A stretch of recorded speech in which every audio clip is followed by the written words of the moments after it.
Oke, ini adalah ketika bertemu dengan Perdana Menteri Kanada Trudeau yang beliau tidak ingin didikte oleh Trump. Ya.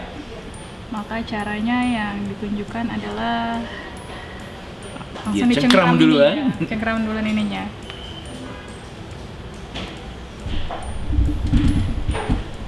Oke. Itu artinya gimana tuh? Nah, Trudeau dulu ya. Trudeau tahu ketika dia datang sebagai tamu, ketika berhadapan dengan media dia di posisi yang lemah. Seperti kita berdua, kalau di sana, ya media di sana, maka saya yang kuat. Karena saya punya kesempatan untuk pegang bahu. Oh. Nah, sementara kalau medianya di sana, saya biasanya di posisi tamu, maka saya menunduk gitu ya. Saya akan memberikan bahu saya untuk ditepuk. Mau menepuk pun sulit. Maka yang dilakukan Trudeau adalah mumpung belum foto session, ibaratnya belum difoto wartawan, dia jabat tangan dulu, dia tepuk duluan, dia cengkram untuk menunjukkan bahwa kita sama loh. Kita juga sama-sama kuatnya gitu ya. Kita sama-sama ya tanda kutip mungkin agresif gitu. Jadi jangan sembarangan sama saya. Secara nggak langsung dia mau mengatakan hal itu. Dan Trudeau sebagai yang junior dia memberikan diri tangan di bawah supaya cengkramannya tidak terlalu kasar. Karena kalau begini ini sangat mendominasi kasar. Jadi sudah di atas kemudian mencengkram pula. Iya.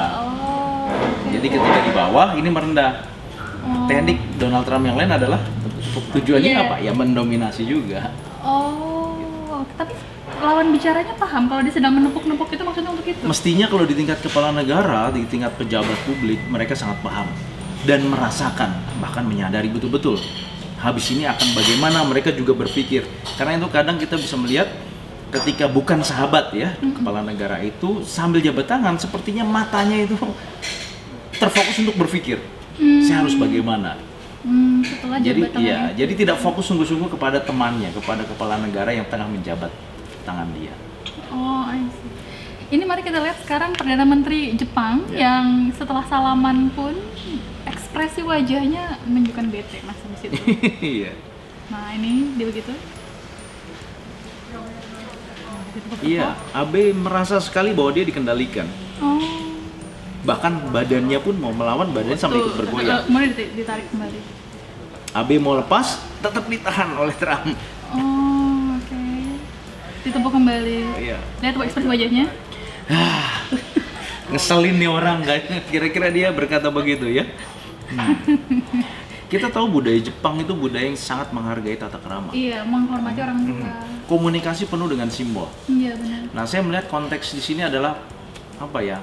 Interaksi antara high context culture Jepang, Jepang itu high context. Komunikasinya penuh dengan simbol, penuh dengan pemaknaan. Sementara gaya Trump, ya kita tahu tradisinya Amerika, bukan tradisinya, sejarahnya ya. Mereka adalah kaum buangan, budak, penjahat. Orang yang lari dari negara-negara di Eropa, khususnya Inggris, masuk di koloni karena koloni Inggris di Amerika, lalu akhirnya jadilah negara adikuasa. Budayanya ya tanda kutip cowboy, serampangan sembarangan. Iya. Nah, budaya Amerika dalam konteks ilmu komunikasi low konteks culture, sehingga low dan high ketemu jadinya seperti ini. Yang high konteks kesel. Budaya kerajaan adalah budaya high konteks. Okay. Nah, memang menghadapi Trump mau nggak mau harus ada trik. Gimana triknya? Ya, di satu kesempatan Pak Jokowi saat berdiri itu menjelang akan foto di pertemuan di mana ya? Oh, yang G20 ya? Ya, G20. Coba mungkin dijelasin yang ini. Pak Jokowi berhasil mengkondisikan diri ketika menjabat tangan Trump, dia tidak tergoyah. Bahkan Merkel yang lebih condong ke Pak Jokowi. Oh. Di situ Pak Jokowi lebih unggul. Ini. Ya, condong ya. Yang condong berarti dia punya keinginan mendekat. Oh, oke. Oh, bahkan kalau Trudeau sampai nepuk bahunya pun artinya Dia apa? mau mengatakan keakraban. Oh, Karena dia tidak menggiring, dia hanya nepuk, kurang lebih hanya 1 detik dia lepaskan. Beda kalau dia tahan terus. oke. Nah ini sedang berusaha Trump berusaha berkomunikasi Iya, dengan Pak Jokowi. berkomunikasi dengan Pak Jokowi dan Trump membisiki sesuatu ya ke Pak Jokowi.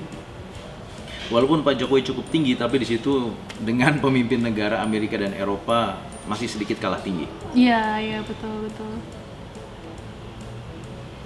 Nah, Oh, yang- waktu dengan Trump tadi ya, dia kan menjabat dengan erat. Pak Jokowi membiarkan tangannya terjuntai.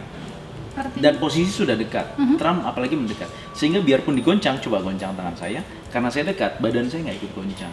Memang kalau badannya bergoncang tuh artinya Kesannya tidak kuat, tidak solid.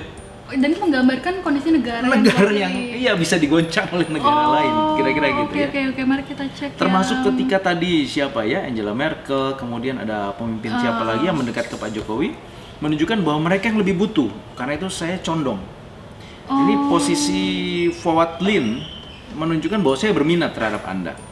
Oh, Di pertemuan tersebut Pak Jokowi cukup jadi bintang ya.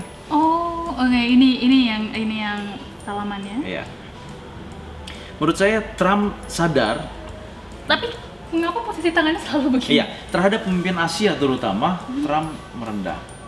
Makanya tangannya begini. Iya, karena pemimpin Asia high context culture, dia paham semua gerak-gerik body language ada pesan, Oh, nggak sekedar sembarangan. Jadi Trump ingin merendah dulu. jadinya dia Dan tangan ketika bawah. dia mau kirim pesan, dia bisa tepuk-tepuk Betul. sedikit, dia nggak bisa pegang lama. Oh. Beda ketika dia handle orang Eropa ya. Barat.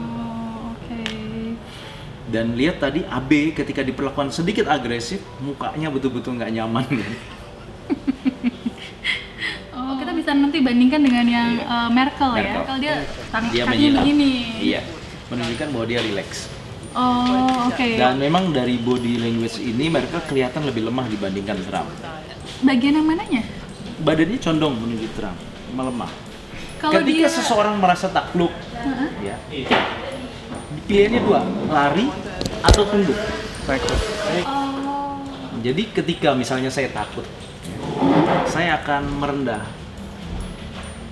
turun gitu ya, turun. Seperti kalau binatang kalau berkelahi, nggak berani berkelahi, dua ekor apa singa atau anjing gitu. Yang satu dia akan tunduk, dia akan buka.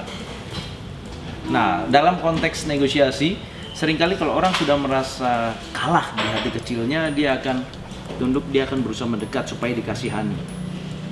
Dugaan saya ada sedikit feeling seperti itu. oh, oke. Kemudian nih kalau saya kasih suara, terdengar media minta Sudut bibirnya turun ya, micro expression menunjukkan dia tidak nyaman gitu. karena ditolak mas. Yes. Ditanya mau salaman atau tidak, Trump tidak menengok sama sekali ke Iya. arah dia. Dan komunikasi isi pesan begitu sungguh tidak diduga oleh Merkel. Oh, dia tidak menyangka kan ditolak seperti itu. Iya, karena itu dia tidak siap. Ekspresi sungguh spontan. Di micro expression dia turun sedikit kan, lalu berusaha tersenyum lagi. Oh. Menunjukkan kesal, kecewa, marah dan sebagainya. Oh. Ingat Pak Setia Novanto Aha.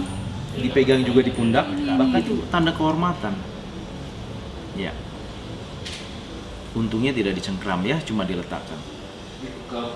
Tapi itu bukan artinya bedakah ketika misalnya begini dengan ini loh teman saya begini.